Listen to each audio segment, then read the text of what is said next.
Okay, hi, calm mamas. I wanted to come on here because I want to tell you guys this while it's fresh in my mind. This is a little bit of a story about me like losing it and then resetting. So sometimes people will say, oh, I lost my temper or I got frustrated. And then, what do I do after that? So this is really quick.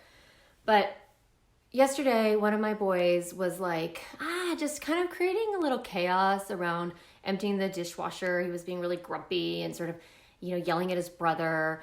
And I was, in my office working and it's kind of like frustrated by it, right? So I was gonna go in and kind of find out what was going on. And as my son was coming up the stairs, he like mumbled some kind of swear word about his brother under his breath.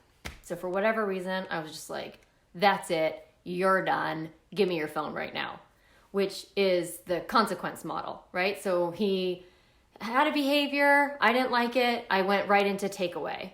And he was even like, why are you taking my phone away? That doesn't even make sense. And, he started to lawyer up. And I was just like, doesn't matter. I was like, impatient, give me your phone. So he did. He was compliant, gave him his phone. And then, I don't know, I was like, I'm going to look through this phone. Okay. So I looked through it a little bit, and there's some texts in there that are a little concerning to me.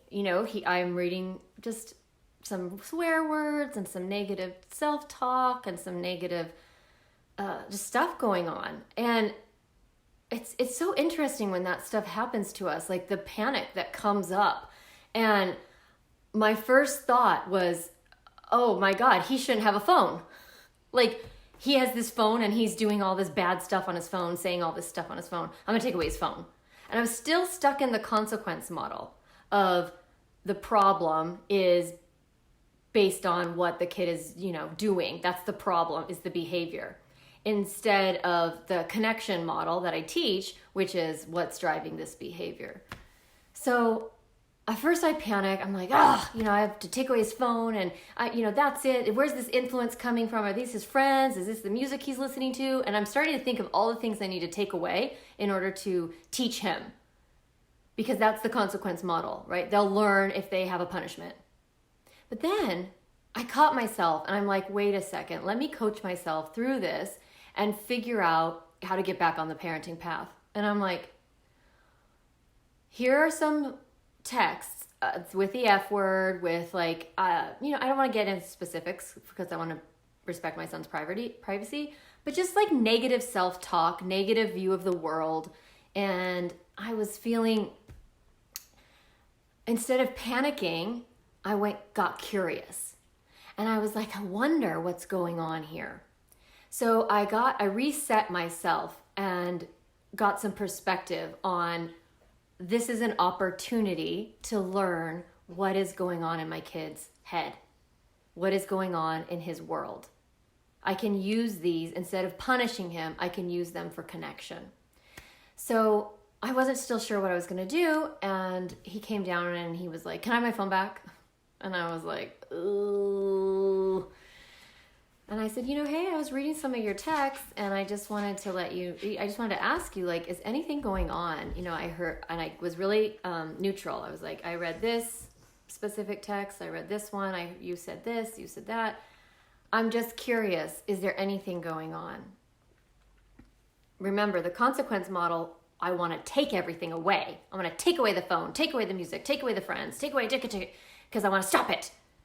Instead, I got curious. I got back into the parenting path and I was like, I wonder what's going on here. And so I asked him, hey, is there anything going on?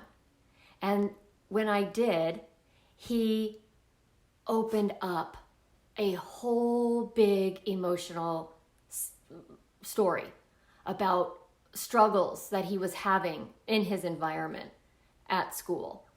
And of course, my mom brain was like wanting to rescue and, get like, this is terrible. My son is having a hard time. But I just stayed with him in the hard moment of it, in the difficulty, and didn't make it mean anything about his future, didn't make it mean anything about me. I just stayed present with him and allowed him to express all of his feelings. he's a teenager, he's an adolescent, he has a lot of things that are going on in his life. Where is he supposed to put all that? I saw him putting it in his text messages, and the feelings and thoughts that I saw in the text messages alarmed me, made me want to take away his ability to communicate that, which isn't going to solve the thoughts and feelings in the first place. So I just reset. I was in the consequence model. I stopped, I reset, and then a whole world of emotion came out. And I was able to stay present and emotionally coach my kid through all of that. So I just wanted to tell you guys that, our kids are not going to be perfect. There's going to be behaviors that are like, ooh, what's that? And there's no prevention of that. It's really how you handle them that moves you towards your parenting vision, that allows your child to become who they are meant to be and allows you to be the parent that you want to be. It's how you handle the behaviors that come. So this little story was just like that feeling. I get it. I know it. That like, ooh, I'm going to take away everything, every privilege, everything that he has. I want to take it all away. But resetting and being able to say, okay, actually, what is this behavior saying? Let's get curious. So that's my little message for the day. And I hope you're having a great day. And of course, if you want to know more about working with me, what it means to, how do you coach your kid? How do you reset? How do you know the right words? That's what I do in coaching, is coaching people how to get to that space where they do know how to reset themselves. So don't hesitate to even in the comment, just raise your hand and I will go ahead and connect you with my schedule, and we'll get on, we'll talk, and we'll figure out what's going on in your family and all that. This is what I'm here for. But I wanted to give you this story because none of us are perfect. We're becoming calm mamas. We're not calm mamas, right? All the time. And even I'm not. So I wanted to give you that encouragement and let you know you can always reset, and I'm here to help you. All right, guys, have a great day. Bye.